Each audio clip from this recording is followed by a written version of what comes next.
Hi friends, தேர்தல் களம் வர இருக்கின்ற 2026 சட்டமன்ற தேர்தலில் தமிழகத்துல மொத்தம் 3000க்கும் மேற்பட்ட வேட்பு மனுக்கள் தள்ளுபடி செய்யப்பட்டிருக்கு.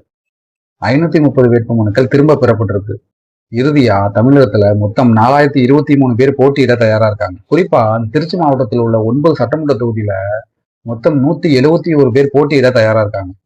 திருச்சி மாவட்டத்தில் உள்ள 9 சட்டமன்ற தொகுதியில தன்னுடைய முதல் ஓட்டை பதிவு செய்ய காத்திருக்கக்கூடிய இளம் வாக்காளர்களோட எண்ணிக்கை 48,000 பேர்.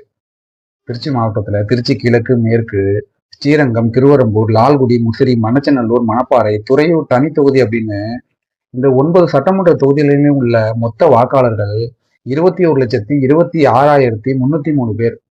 இதுல 18ல இருந்து 19 வயசு உள்ள இளம் வாக்காளர்கள் தன்னுடைய முதல் வாக்குரிமையை பதிவு செய்ய காத்திருக்கவங்க 48,000 பேர். இவங்க பெரும்பாலும் கல்லூரி படிக்கக்கூடிய மாணவ மாணவிகள்.